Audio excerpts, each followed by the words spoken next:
कुंभ राशि दोस्तों, हमारा नाम हमारे माँ बाप देते हैं, लेकिन हमारे नाम को पहचान हमारे समाज देते हैं। लेकिन उस समाज में अपने आप को कैसे एक श्रेष्ठ व्यक्ति बना करके रखना है, कैसे एक समझदार व्यक्ति बनना है, कैसे एक ईमानदार और सच्चे व्यक्ति बनना है, ये हमारे खुद के ऊपर निर्भर करता है। क्योंकि समस्या हर किसी व्यक्ति के जीवन में आते हैं, कभी दुख तो कभी सुख। हर एक व्यक्ति अपने जीवन में तरक्की करना चाहते हैं, सफलता पाना चाहते हैं, नौकरी पाना चाहते हैं, अपने परिवार को खुश रखना चाहते हैं और हमेशा सोचते हैं कि हमारे जीवन में कभी दुख ना आए, हमेशा सुख का आगमन हो। लेकिन कहते हैं दोस्तों,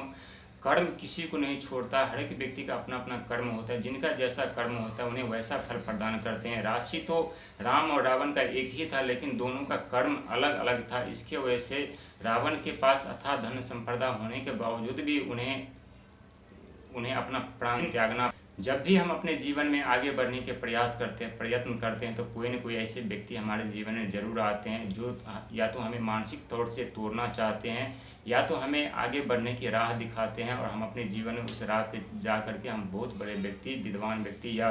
बहुत बड़े पद प्रतिष्ठा पाते हैं। लेकिन जब भी कोई व्यक्ति के जीवन में बहुत बड़ा परिवर्तन होने वाला होता है, तो उस परिवर्तन से पहले उनके जीवन में शनि देव का आगमन होता है, वो भी शनि के 7.5 लेकर के, ताकि व्यक्ति का कर्म का हिसाब किताब हो सके और उन्हें सही फल प्रदान कर सके और उनके जीवन में सुख सुविधा दे सके। क्योंकि कर्म सबसे बड़ा है। आपके पास धन दौलत कितना भी क्यों ना हो, यदि आप उसका गलत इस्तेमाल कर रहे हैं, आप बहुत बड़े शक्तिशाली विद्वान व्यक्ति क्यों, यदि आप उसका गलत इस्तेमाल कर रहे हैं, यदि आप बहुत बड़े ज्ञानी व्यक्ति हैं और उस ज्ञान का आप गलत इस्तेमाल कर रहे हैं, तो ये कर्म आपको कभी नहीं छोड़ेगा और इसका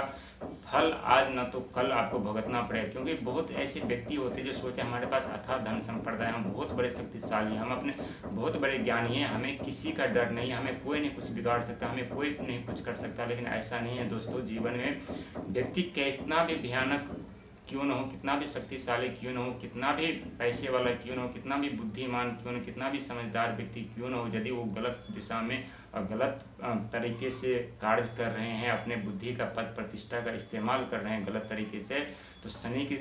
दृष्टि जरूर उस व्यक्ति के ऊपर पड़ती है। या तो उस व्यक्ति के ऊपर पड़े न पड़े, लेकिन उनके बीवी बच्चों पे जरूर पड़ता है और उनके जीवन में अत्यधिक कष्ट दुखों का सामना करना पड़ता है। व्यक्ति चाहकर भी समस्या से नहीं निकल पाते, क्योंकि शनि की अशुभ दृष्टि से आज तक कोई भी नहीं बच पाया, चाहे राजा हो या रंग हो, चाहे ईश्वर हो या भगवान हो। जब भी किसी भगवान या राजा के ऊपर भी यदि शनि की 7.5 की दृष्टि पड़ी है, तो उनके जीवन में काफ़ी समस्याओं का सामना करना पड़ा है। अपने जीवन में उन्हें काफ़ी कष्ट भुगतने पड़े हैं। लेकिन आपके ऊपर अभी शनि की 7.5 का तीसरा चरण आरंभ हो चुका है और तीसरे चरण में आपके अंदर भ्रम उत्पन्न हो सकता है,